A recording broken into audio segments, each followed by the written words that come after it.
Giacomo Agostini had made the Isle of Man TT his personal playground. Untouchable, unstoppable, unbeatable. But a radical Honda 500cc engine was about to challenge his dominance. It was 1967. Agostini dominated every race on his MV Agusta, stacking trophies effortlessly. Meanwhile, 5,000 miles away in Japan, Honda fired up a revolutionary 500cc engine designed to rewrite the rules of motorcycle racing. When Agostini finally faced Honda's radical machine, victory wasn't decided by skill. It came down to a snap chain, and behind the scenes, executives prepared a devastating decision. This is the story of the Honda 500cc that could have changed racing forever, but instead was destroyed by its creators. In 1967, the Isle of Man TT belonged to one man and one machine. Giacomo Agostini and his MV Agusta weren't just winning races, they were making everyone else look like amateurs trying to keep up with a masterclass. The MV Agusta was motorcycle royalty. Built in Italy by Count Domenico Augusta, these machines carried the arrogance of Italian design and the precision of handcrafted perfection. They were beautiful, exotic, and utterly dominant. For years, the formula had been simple. MV Agusta built the most sophisticated racing motorcycles in the world, and Agostini rode them to victory after victory. 3 cylinders, perfect handling, and an Italian rider who could dance through corners like he was born on 2 wheels. The TT course was Agostini's personal playground. 37.73 miles of public roads twisted through mountains, villages, and countryside that had been claiming lives since 1907. While other riders saw danger, Agostini saw opportunity. Where others fought the course, he worked with it. By 1967, Ago had already claimed multiple world championships and TT victories. He was the undisputed king of motorcycle racing, riding machinery that represented decades of Italian engineering excellence. The MV Agusta wasn't just a motorcycle, it was a statement. When Count Augusta decided to go racing, he didn't just want to win. He wanted to prove that Italian craftsmanship, Italian design, and Italian riders were simply superior to everything else in the world. And for years, they were right. But 5,000 miles away in Japan, engineers were designing something that would make Agostini's 3-cylinder masterpiece look like a child's toy. They didn't know it yet, but they were about to build an engine so powerful it would terrify the riders brave enough to race it, including the man who would call its handling bloody awful while still using it to humiliate Europe's finest. What Honda was attempting had never been done before, and what they achieved would change motorcycle racing forever. While MV Agusta perfected the art of 3-cylinder sophistication, Honda was quietly engineering something the motorcycle world had never seen. A 500cc 4-cylinder engine that made power like nothing else on Earth. Think about what Honda was attempting. In 1967, most racing motorcycles had 1 or 2 cylinders. When your family car's engine made 150 horsepower from 5 liters, Honda was targeting nearly 100 horsepower from half a liter. 3 cylinders, like Agostini's MV, were considered exotic. 4 cylinders in a 500cc package? That was considered impossible. The physics seemed to work against them. More cylinders meant more complexity, more weight, more things that could break at 150 miles per hour on the world's most dangerous race course. But Honda's engineers weren't thinking like traditional motorcycle builders. They were thinking like aircraft engineers who happened to be making motorcycles. The corporate decision to challenge MV Agusta wasn't just about racing glory. It was about proving Japanese engineering could dominate the most sophisticated arena in motorcycling. Honda's president, Soichiro Honda himself, had made this personal. He'd been humiliated when early Honda racing efforts were dismissed as clever toys by European manufacturers. The RC118 project became Honda's declaration of war against European racing supremacy. They assembled a team of engineers who had never built a racing motorcycle before, but who understood advanced metallurgy, precision manufacturing, and high-speed engine dynamics. These weren't motorcycle tuners working in sheds. These were aerospace engineers with unlimited budgets and corporate mandates to build something that would shock the racing world into silence. The development process revealed Honda's completely different approach to engineering problems. Where European manufacturers relied on decades of racing experience and intuitive understanding, Honda applied systematic analysis and measurement to every component. The RC181 project started with a simple question: what if we ignored everything everyone thinks they know about motorcycle engines? Where European manufacturers saw limits, Honda saw opportunities. Where tradition demanded 2 or 3 cylinders, Honda engineered 4. Where others accepted good enough, Honda demanded perfection. The result was an engine unlike anything in racing history. 4 cylinders, each smaller than a beer can, working together to create power that defied belief. The RC181 didn't just make horsepower, it made horsepower at engine speeds that would destroy conventional engines. 12,650 RPM. In 1967, most motorcycle engines were considered high performance if they could reliably spin to 8,000 RPM. Your family car's engine was probably redlined at 5,500 RPM. The Honda was designed to live at 12,650, making power where other engines would simply explode. But raw power was only part of the equation. The real genius was in how that power was delivered. Where traditional engines had strong power pulses separated by dead spots, Honda's 4 cylinders created a seamless wall of power that never stopped climbing. The 1967 specifications told the story. 93 horsepower at 12,650 RPM from a package weighing just 141 kilograms. Think about those numbers for a moment. Nearly 100 horsepower from a 500cc engine when most road cars struggled to make that much power from engines 6 times larger. The RC181 wasn't just powerful, it was revolutionary.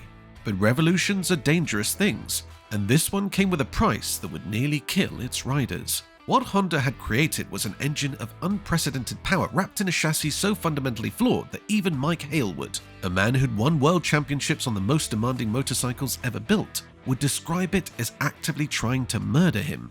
The bike that was supposed to establish Honda's racing supremacy would instead become a death trap that forced the world's best riders to secretly rebuild it just to survive. But before we reveal that shocking engineering failure, you need to understand just how intoxicating Honda's mechanical masterpiece sounded when it unleashed its fury. Before you could see the RC181's devastating engineering, you could hear it. The sound alone announced that something fundamental had changed in motorcycle racing. Where MV Agusta's 3-cylinder engine produced a sophisticated howl, Honda's 4-cylinder created something entirely new. A mechanical scream that rose to frequencies no racing motorcycle had ever achieved. At 12,650 RPM, the RC181 didn't sound like a motorcycle at all. It sounded like a Formula 1 car that had somehow been compressed into 2-wheeled form.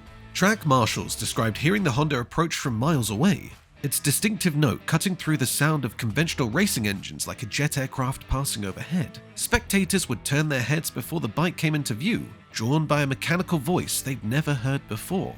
But it wasn't just the sound that was different, it was everything about how the RC181 attacked a racetrack. Where conventional racing motorcycles built power gradually, Honda's 4-cylinder engine delivered thrust with relentless, linear progression. Riders described it as being connected to some massive, invisible force that simply pulled them forward with increasing intensity. The power delivery was so different from traditional engines that experienced riders had to relearn fundamental racing techniques. Throttle control methods that worked perfectly on 2-stroke twins or 3-cylinder machines were completely wrong for the RC181's characteristics. This created an unexpected challenge for Honda's racing program. It wasn't enough to build a devastating engine. They had to teach the world's best riders how to extract its potential without getting killed. Even legends like Mike Hailwood required extensive testing and setup work to unlock what the RC181 could do. The learning process was complicated by the fact that the bike's incredible power made mistakes more dangerous than they'd ever been before. A throttle error that might cause a wheelie on a conventional bike could launch the RC181 into the air without warning. A corner entry mistake that might scrub off speed on other machines could result in a complete loss of control on the Honda. Here's where the Honda story gets complicated, and where engineering brilliance collided with racing reality. Mike Hailwood discovered the Honda had created an engine so perfect that it exposed just how catastrophically flawed everything else was about the motorcycle. What you're about to learn will shock you. The same company that built the most advanced engine in racing history had wrapped it in a chassis so dangerously inadequate that their own rider would secretly commission a completely new frame behind Honda's back. When corporate executives discovered Hailwood's forbidden solution, their response would reveal just how much pride mattered more than winning races. The engineering disaster Hailwood was about to encounter would lead to one of the most desperate acts in racing history. Mike Hailwood was already a legend when Honda recruited him. He'd won back-to-back 500cc world championships for MV Agusta in 1962 and 1963, before switching to Honda for their assault on multiple classes. If anyone could make the RC181 work, it was the man they called Mike the Bike. But even legends have their limits. And what Hailwood discovered about the RC181 was both incredible and terrifying. The engine was magnificent. The chassis was, in Hailwood's precise technical assessment, bloody awful. The problem wasn't just that the Honda handled poorly, it was that it handled like it was actively trying to kill its rider. At racing speeds, the frame would flex like a wet noodle, making the bike unpredictable exactly when riders needed it most. The harder you pushed it, the more treacherous it became. Honda had made a classic engineering mistake. They'd built an incredible engine and wrapped it in a chassis that couldn't handle what the engine could do. It was like putting a Formula 1 motor in a shopping cart and wondering why it didn't corner well. For Hailwood, this created an impossible situation. He could feel the bike's massive potential every time he twisted the throttle. The power delivery was unlike anything he'd experienced. Smooth, linear, and absolutely relentless. But that power was wrapped in a package that actively fought him through every corner. Racing the RC181 meant constant compromise. Push too hard in corners and the chassis would betray you. Hold back too much and Agostini would disappear into the distance on his perfectly balanced MV Agusta. After pre-season testing in Japan revealed no improvement in handling, Hailwood took desperate measures. He secretly commissioned Ken Sprayson of Reynolds to design and build a completely new frame for the 1967 season. This wasn't just tweaking or adjusting, this was starting over. Sprayson identified the problem as Honda's open cradle frame design and created a large diameter single loop frame with major bracing at the headstock and swing arm pivot. The transformation was immediate and dramatic. For the first time, the RC181's engine could shine without being sabotaged by its chassis. The bike that had been unpredictable and dangerous became manageable and fast. But Honda's corporate pride couldn't handle the implication that this design needed fixing. They decreed that Hailwood's custom-framed bike could not run in Grand Prix competition. It was a devastating blow. Honda would rather lose races than admit their chassis was flawed, so Hailwood raced it in non-championship events, where it immediately proved what everyone suspected. With proper handling, the RC181 was potentially unbeatable. He finished second at the Rimini after running off track, then won at Imola, lapping the entire field. The racing world watched in amazement as Hailwood demonstrated what the RC181 could have been all along. But corporate politics had killed the bike's Grand Prix potential before it could prove its full capability. This set the stage for what would become the most heartbreaking race in motorcycle history, a wheel-to-wheel battle between two legends that should have decided who was truly superior, Japanese innovation or Italian mastery. Instead, it would end with a mechanical failure so cruel that it robbed the sport of its greatest rivalry just as it reached its peak. The 1967 Senior TT would prove that sometimes fate intervenes at the worst possible moment, leaving questions that would haunt racing for decades. What happened on the Isle of Man that June day changed everything, but not in the way anyone expected. By June 1967, the motorcycle racing world was watching one of the greatest rivalries in sports history unfold. Mike Hailwood and Giacomo Agostini weren't just competitors, they were representatives of completely different philosophies about how to win. The 1967 Senior TT would become the most dramatic single race of their rivalry, a wheel-to-wheel battle that ended in heartbreak and changed everything. The Isle of Man TT course was unlike any other racing venue on Earth. 37.73 miles of public roads that climbed through mountains, dove through valleys, and twisted past stone walls that had been claiming lives since 1907. There was no margin for error, no runoff areas, no safety barriers, just speed, skill, and the certainty that any mistake could be your last. This was Agostini's domain. The Italian maestro knew every corner, every bump, every trick the mounted course could throw at riders. His MV Agusta was perfectly suited to the TT's combination of high-speed straights and technical corners. But Hailwood had something Agostini didn't, an engine that made power like nothing else in racing. The race format was simple but brutal. 6 laps of the full TT course, with riders starting individually at 10-second intervals. It wasn't just about being fast, it was about being fast consistently, lap after lap, while managing fuel, tires, and the mental strain of racing at 150 miles per hour past stone walls and hedgerows. Agostini started 30 seconds behind Hailwood, setting up a chase that would define the race. From the first timing point at Glen Helen, it was clear this would be special. Both riders were pushing beyond normal TT pace, setting times that approached the absolute limits of what was possible on the mountain course. Lap 1, Hailwood led by 4 seconds at Ramsey Hairpin, his Honda's power advantage showing on the long climb up the mountain. But Agostini was closing, his superior cornering ability clawing back time through the technical sections. Lap 2, the gap had shrunk to 2 seconds at Kronknemona. Neither rider was holding anything back. Both were operating in a realm beyond normal racing, pushing themselves and their machines to the absolute edge of what physics would allow. Lap 3, Agostini took the lead by 1.2 seconds at Balliol Bridge. The crowd could feel the intensity even through the radio commentary. This wasn't just racing. This was two masters pushing beyond what should be humanly possible. Lap 4, Hailwood fought back, using the Honda's devastating power to retake the lead by 0.8 seconds at the bungalow. Every straight belonged to Honda, every corner to MV Agusta. Lap 5, the gap fluctuated corner by corner. At Kronknemona, Agostini led by half a second. By Governor's Bridge, Hailwood was ahead by the same margin. Neither could establish a decisive advantage. Lap 6, with victory hanging on a knife's edge, both riders rode beyond themselves. The final lap times would approach outright lap times, speeds that should have been impossible while fighting wheel to wheel. Then, leaving windy corner with victory within reach, fate intervened with mechanical brutality. But this heartbreaking moment, as cruel as it was, would pale compared to what Honda's corporate executives were about to do. While the racing world mourned a battle cut short by bad luck, Honda was making a decision so calculated and devastating that it would kill not just the RC18 program, but the entire future of this legendary rivalry. They were about to prove that sometimes the greatest enemies of racing glory aren't other manufacturers or mechanical failures. They're the accountants who see championship trophies as expensive marketing tools with questionable return on investment. The betrayal that followed would shock the world more than any chain failure ever could.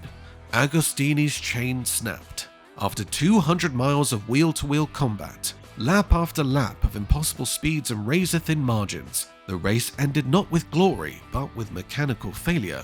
The Italian maestro freewheeled back to the pits, his championship hopes damaged along with his chain. Mike Hailwood crossed the finish line to claim one of the most dramatic TT victories in history. But the victory felt hollow. Everyone knew they'd witnessed something special. A battle between titans that deserved a more decisive ending. The mechanical failure robbed both riders of the clean victory they'd fought so hard to achieve. The racing world was left with questions that would never be answered. Could Hailwood have won without mechanical intervention? Would Agostini's superior racecraft have eventually overcome Honda's power advantage? How many more classic battles were we robbed of by what happened next? Those questions still resonate today among racing historians and enthusiasts. The 1967 Senior TT represents a tantalizing glimpse of what might have been, a rivalry that could have defined an entire era of motorcycle racing. But the heartbreak was just the beginning. What Honda did after this victory would shock the racing world and kill one of history's greatest rivalries before its potential could be fully realized. The decision wasn't made by engineers who understood what they built, or by riders who knew what they were losing. It was made by executives who had achieved their corporate objectives and saw no reason to continue spending millions on racing when they could pocket those profits instead. They were about to commit what many consider the greatest act of corporate vandalism in racing history, destroying a revolution just as it was about to reshape the entire sport. What they did next will make you understand why some racing fans still curse Honda's name more than 50 years later. Despite the dramatic TT victory and a season-long battle with Agostini that captivated the racing world, Honda made a shocking decision that would change motorcycle racing forever. They were withdrawing from Grand Prix racing entirely. The official reason was cost. Racing programs were expensive, and Honda claimed they needed to focus resources on developing road bikes for their expanding global market. The real reason was more calculated and more devastating. Honda's racing program had achieved its primary goal, proving that Japanese engineering could compete with and defeat the best European manufacturers. They'd won world championships, broken lap records, and established technical superiority in multiple classes. But they'd also learned that racing success didn't automatically translate to sales success. European customers were still suspicious of Japanese motorcycles, preferring the established prestige of brands like MV Agusta, Norton, and Triumph. More importantly, Honda's accountants had calculated that continuing racing development would require massive investment in new technology just to stay competitive. The RC181 program alone had cost millions of dollars and required a team of specialized engineers working full-time on racing-only technology. The business case for withdrawal was simple. They'd proven their point, established their technological credibility, and could now focus on the more profitable business of selling motorcycles to regular customers. But for riders like Hailwood and racing fans worldwide, the withdrawal felt like betrayal. Honda didn't just end the racing program, they paid Hailwood not to race for other manufacturers in 1968, effectively removing one of the world's best riders from competition entirely. It was a calculated move to prevent their engineering secrets from being used against them. The RC18 program died not just because it failed, but because it succeeded too well. Honda had created a machine capable of winning world championships, but winning world championships was no longer a priority. By 1968, the most advanced 500cc racing motorcycle in the world was sitting in storage, its potential forever unfulfilled. The revolution had been cancelled by corporate decree. The Honda RC181 proved that any established order could be overthrown by engineering brilliance and unlimited ambition. But here's our question for you. If you had Honda's resources in 1967, would you have stayed to fight Agostini season after season? Or would you have walked away after proving your point? Let us know in the comments what you think the racing world lost when Honda withdrew. And if you want to see more stories about the engineering innovations that changed motorcycle racing forever, hit that subscribe button and ring the notification bell. Thanks for watching, and we'll see you in the next one.